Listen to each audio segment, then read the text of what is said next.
السلام علیکم ورحمۃ اللہ وبرکاتہ۔ ہنستے مسکراتے پیارے پیارے ننھے منھے ہوشیار سمجھدار بہت ہی بہادر اور اچھے اچھے ساتھیوں، کہانی گھر میں خوش آمدید، جہاں آپ روزانہ سنتے ہیں رنگ برنگی نئی پرانی ہستی ہساتی سیکھتی سکھلاتی سچی خیالی تاریخی مزیدار کہانیاں۔ اور کہانی سننے سے پہلے جی آپ اپنے تمام کام اچھے طریقے سے مکمل کر لیتے ہیں، اور جو بچے نئے شامل ہوئے ہیں ان کو ہم بتا دیں کون سے کام: اسکول کا کام اور سبق، اور اگر کسی بڑے نے آپ کو کچھ کہا ہے تو کیا آپ نے وہ کام پورا کیا ہے، اور کیا آپ نے اپنی نمازیں پڑھ لی ہیں، کتنا اہم ہے نا۔ اور اس کے بعد جہاں آپ بیٹھ کر کہانی سن رہے ہیں، کیا وہ جگہ اچھی سی صاف ستھری ہے؟ تبھی مزہ آئے گا کہانی سننے کا۔ چلیے آتے ہیں آج کی کہانی کی جانب۔ آج جو ہم آپ کے لیے کہانی لائے ہیں وہ ہے دوسرے سپارے کی سب سے پہلی کہانی، اور بہت ہی اہم کہانی۔ یہ کہانی ہے اسی کعبے کی جس کی کہانی ہم نے کل سنی تھی، وہ والا کعبہ جو حضرت ابراہیم علیہ السلام اور ان کے بیٹے حضرت اسماعیل علیہ السلام نے مل کے بنایا تھا، اور اللہ تعالیٰ سے دعا کی تھی کہ اللہ تعالیٰ اس گھر کو تمام مسلمانوں کا مرکز بنا دیں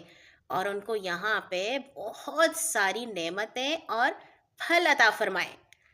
تو وہی کعبہ حضرت ابراہیم نے جب بنایا تھا، اور اس کے بعد جتنے بھی انبیاء آئے تھے، حضرت یوسف علیہ السلام، حضرت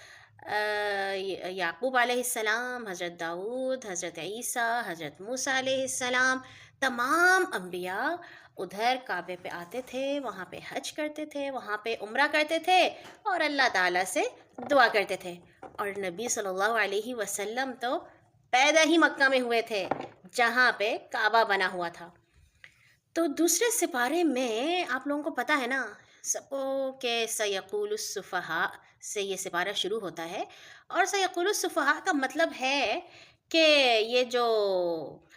لوگ ہیں جو بات نہیں مانتے، اور یہ جو بیوقوف لوگ ہیں، یہ کہیں گے، بھلا کیا کہیں گے؟ یہ کہیں گے کہ یہ مسلمانوں کو کیا ہو گیا ہے؟ سنیے کیا ہوا تھا بھلا مسلمانوں کو۔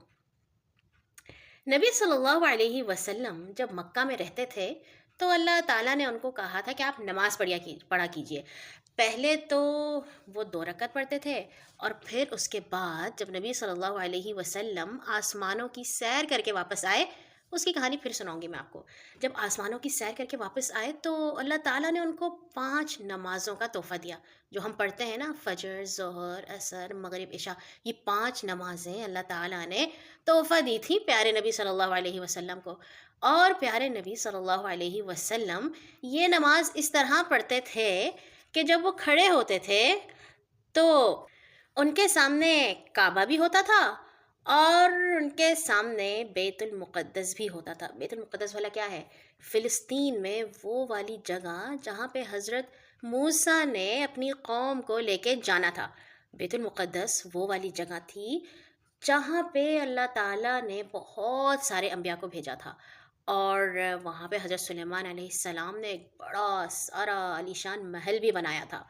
اور جو یہود تھے، جو بنی اسرائیل تھے، وہ سارے لوگ بیت المقدس کی طرف رخ کر کے نماز پڑھا کرتے تھے۔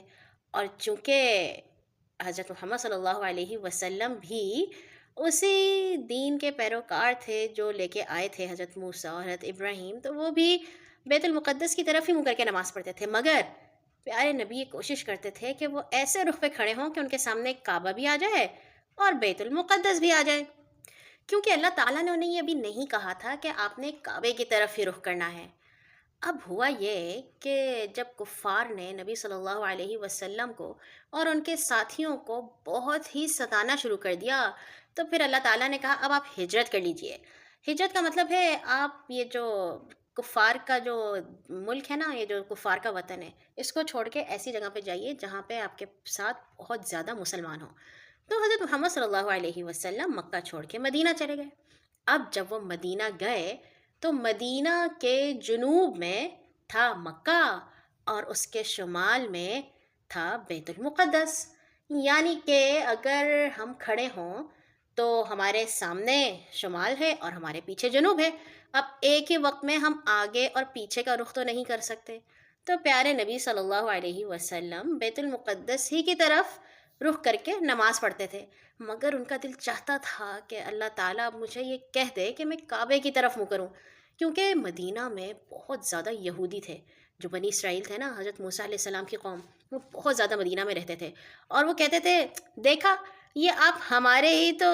دین کی پیروی کر رہے ہیں، ہم بھی بیت المقدس کی طرف رخ کرتے ہیں، آپ بھی اسی کی طرف رخ کرتے ہیں، تو پھر ہم اور آپ تو ایک ہی جیسے ہیں، آپ یہ کیوں کہتے ہیں کہ آپ کا دین الگ ہے اور ہمارا دین الگ ہے؟ پیارے نبی ان کو تو کوئی جواب نہیں دیتے تھے، مگر ان کا دل چاہتا تھا کہ وہ بیت المقدس نہیں بلکہ کعبے کی طرف یعنی کہ جنوب کی طرف رخ کر کے نماز پڑھیں، اور پیارے نبی بار بار آسمان کی طرف اپنا منہ کر کے یہ بات سوچتے تھے دل میں کہ پتہ نہیں اللہ تعالیٰ کب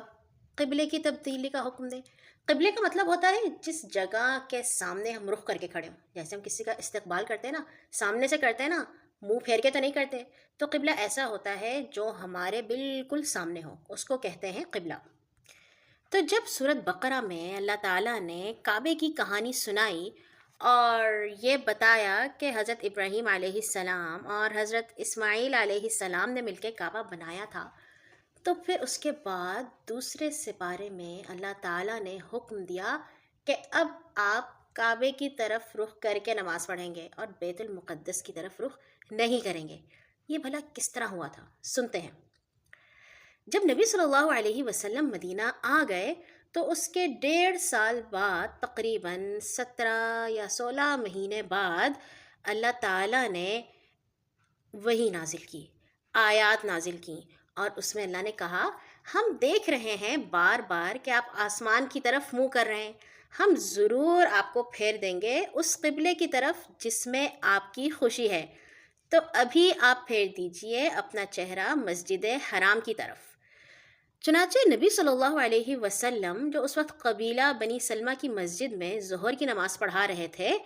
اور اسی نماز میں یہ وحی نازل ہو گئی، یعنی کہ اللہ تعالیٰ نے کہا کہ آپ کا رخ شمال کی طرف ہے، سامنے کی طرف ہے، آپ اپنا رخ پیچھے کی طرف کر لیجئے، جنوب کی طرف کر لیجئے۔ نبی صلی اللہ علیہ وسلم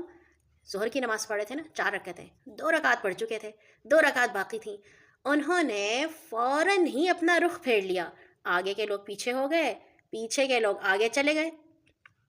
اور تمام لوگوں نے بھی آپ کی طرح اپنا منہ پھیر لیا۔ اب وہ مسجد جہاں پہ یہ ہوا اس کا نام ہے مسجد القبلتین۔ ابھی آپ کبھی مدینہ جائیں نا، یا آپ انٹرنیٹ پہ سرچ کریں تو وہاں پہ آپ کو ملے گی ایک مسجد ہے جس کا نام ہے قبلتین۔ قبلتین کا مطلب ہے 2 قبلوں والی، ایسی مسجد جس میں آدھی نماز شمال کی طرف رخ کر کے پڑھی گئی اور آدھی نماز جنوب کی طرف رخ کر کے پڑھی گئی۔ اب قبلہ تو ہو گیا تبدیل، اور ہمارے پیارے نبی صلی اللہ علیہ وسلم بہت ہی خوش ہوئے، کیونکہ وہ تو یہ چاہتے تھے کہ ان کے ابا جان حضرت اسماعیل اور حضرت ابراہیم نے جو کعبہ بنایا ہے وہ اس کی طرف رخ کر کے نماز پڑھیں۔ یہ جو قبلہ بدلا اس کو تحویل قبلہ کہتے ہیں۔ تحویل کا مطلب ہے بدلنا، اور قبلہ کا تو مطلب میں نے آپ کو بتایا ہے جس کے سامنے آپ کھڑے ہوں۔ جو تحویل قبلہ ہوئی اس سے یہودی بڑے پریشان ہوئے، ان کو بڑی ہی سخت تکلیف پہنچی، حالانکہ وہ پہلے بھی خوش نہیں تھے۔ وہ کہتے تھے کہ اگر یہ محمد کہتے ہیں کہ ہمارا دین الگ ہے اور تمہارا دین الگ ہے تو پھر یہ ہمارے قبلے کی طرف کیوں رخ کر کے نماز پڑھتے ہیں؟ مگر دل دل میں تو وہ خوش ہوتے تھے کہ دیکھا ہمارے ہی قبلے کی طرف رخ کرتے ہیں۔ مگر جب اللہ تعالیٰ نے یہ کہہ دیا کہ نہیں، اب آپ بیت المقدس نہیں بلکہ کعبے کی طرف رخ کریں گے، تو وہ بڑے ناراض ہوئے، کہنے لگے کہ یہ کیا بات ہوئی ہے، اور کہنے لگے کہ جو ہے چونکہ یہ ہر بات میں ہمارے سے لڑائی کرتے ہیں، ہر بات میں ہماری مخالفت کرتے ہیں، اسی لیے انہوں نے یہ قبلہ بدلا ہے۔ اور وہاں پہ کچھ منافق بھی رہتے تھے۔ منافق ایسے لوگ تھے جو کہتے تھے کہ ہم مسلمان ہیں مگر اندر سے مسلمان نہیں تھے۔ وہ انہوں نے بھی بہت اعتراض کرنا شروع کیا، اور جب انہوں نے اتنی زیادہ باتیں کیں، انہوں نے کہا یہ جو محمد ہے نا، ان کو کچھ پتہ ہی نہیں ہے، صحیح بات ہے، کبھی کوئی بات کرتے ہیں، کبھی کوئی بات کرتے ہیں، کبھی کہتے ہیں اس طرف رخ کر کے نماز پڑھو، کبھی کہتے ہیں اس طرف رخ کر کے نماز پڑھو، ان کو تو کچھ پتہ ہی نہیں ہے۔ تو اللہ تعالیٰ نے پھر یہ کہا کہ یہ بیوقوف لوگ کہیں گے کہ مسلمانوں کو کس نے پھیر دیا ہے۔ بیوقوف کہا اللہ تعالیٰ نے ان کو جو ایسی باتیں کر رہے تھے، اور پھر اللہ تعالیٰ نے کہا کہ شمال، جنوب، مشرق، مغرب، ساری طرف اللہ تعالیٰ ایک ہی ہے، جسے وہ چاہتا ہے وہ ہدایت پہ رکھتا ہے۔ اور پیارے نبی، آپ پہلے جس قبلے پر تھے وہ ہم یہ دیکھ رہے تھے، ہم نے اسی لیے مقرر کیا تھا کہ یہ دیکھیں کہ کون رسول کی پیروی کرتا ہے۔ یعنی کہ پہلے ہم دیکھ رہے تھے کہ جب آپ بیت المقدس کی طرف رخ کر کے نماز پڑھتے تھے تو کون اس طرف رخ کر کے نماز پڑھ رہا ہے، اور کون آپ کی بات نہیں سنتا اور الٹے قدموں پھر جاتا ہے۔ یہ بڑی مشکل بات ہے۔ اللہ تعالیٰ نے ایک دم سے کہا نا کہ اپنا رخ پھیر دیں، تو مسلمان اور کفار سبھی حیران ہو گئے تھے، مگر جو بالکل سچے مسلمان تھے نا، انہوں نے فوراً نبی صلی اللہ علیہ وسلم کی بات مانی تھی، کیونکہ پھر اللہ تعالیٰ نے کہا کہ ساری جو جہات ہیں، سارے جوانب جو ہیں وہ اللہ تعالیٰ کے ہیں، کسی کو اعتراض کا کوئی حق نہیں ہے۔ اور پھر اللہ تعالیٰ نے یہ بھی کہا کہ اب ہمیں پتہ چلا ہے کہ کون اصل میں مسلمان ہیں اور کون بس ایسے ہی نمائشی مسلمان ہیں، کیونکہ جو دوسرے لوگ تھے وہ بھی دل دل میں تو یہ سوچ کے خوش ہوتے تھے نا کہ قبلہ تو ہمارا ہی ہے، مگر جب کعبے کی طرف رخ کرنے کا حکم ملا تو بہت سارے لوگ دور ہو گئے، اور سب کو پتہ چل گیا کہ کون سچا مسلمان ہے اور کون منافق ہے، کون نبی صلی اللہ علیہ وسلم کی پیروی کرنے والا ہے اور کون دین سے پھر جانے والا ہے۔ اور پھر جانتے ہیں اللہ تعالیٰ نے کیا کہا؟ اللہ تعالیٰ نے کہا کہ یہ یہودی اور یہ عیسائی ایسے لوگ ہیں کہ اگر آپ ان کی ساری باتیں بھی مان لیں نا، آپ ان کو جتنا مرضی خوش کر لیں، آپ کپڑے بھی جیسے پہنیں، آپ کھانا پینا بھی جیسا کریں، ساری باتیں کر لیں، پھر بھی آپ سے خوش نہیں ہوں گے اور آپ کی بات نہیں مانیں گے۔ بس یہ ہوگا کہ ان کی باتیں مان کے آپ اللہ تعالیٰ کو ناراض کر دیں گے۔ پھر اللہ تعالیٰ نے یہ کہا کہ اب کوئی بھی کہیں بھی موجود ہو، دنیا کے کسی کونے میں، چاہے وہ سمندر کے درمیان ہو، چاہے وہ دور کسی جزیرے پہ ہو، یا وہ کسی اونچے پہاڑ پہ ہو، یا وہ کسی کھلے میدان اور صحرا میں ہو، سب لوگ اپنا رخ کریں گے مسجد حرام کی جانب۔ اور پھر اللہ تعالیٰ نے کہا کہ جو ایسا نہیں کرے گا اور مجھے بات نہیں مانے گا اور مجھ سے نہیں ڈرے گا، اس سے میں بہت ناراض ہو جاؤں گا۔ تم لوگ ہمیشہ مجھے یاد رکھو اور میرا شکر ادا کرو، اور کبھی بھی ناشکری نہ کرو۔ اللہ تعالیٰ نے بہت ساری نعمتیں دی ہیں نا، تو اللہ نے کہا کبھی میری ناشکری نہ کرو۔ اور اگر تمہارا دل کبھی بہت اداس ہو، تمہیں سمجھ میں نہ آ رہا ہو کہ کیا کرو، کیونکہ نبی صلی اللہ علیہ وسلم اداس ہو گئے تھے جب یہودی ان کے بارے میں باتیں کر رہے تھے اور منافق باتیں کر رہے تھے، اور وہ کہہ رہے تھے یہ جو محمد ہے ان کو تو کچھ پتہ ہی نہیں ہے، یہ کبھی کوئی بات کرتے ہیں کبھی کوئی بات کرتے ہیں، تو پیارے نبی اداس تو ہو گئے تھے۔ تو اللہ تعالیٰ نے کہا اب بالکل اداس نہ ہو اور صبر کریں اور نماز پڑھیں۔ جو نماز پڑھتا ہے نا، اللہ تعالیٰ اس کا پکا دوست بن جاتا ہے، اور جو صبر کرتا ہے اللہ تعالیٰ ہر وقت اس کے ساتھ ہی رہتا ہے۔ پھر اللہ تعالیٰ نے کہا کہ ہو سکتا ہے کہ آپ کو کوئی مشکل ہو، کبھی آپ کو ڈر لگے، کبھی آپ کو بھوک لگے، کبھی ایسا ہو کہ آپ کے پاس کھانا پینا ختم ہو جائے اور پیسے ختم ہو جائیں، تو لیکن آپ پھر بھی صبر کرتے رہیں، کیونکہ اللہ تعالیٰ جب کسی کو ایسی مشکلات میں ڈالتا ہے تو اس کو اور مضبوط بنا دیتا ہے اور اس کا پکا دوست بن جاتا ہے۔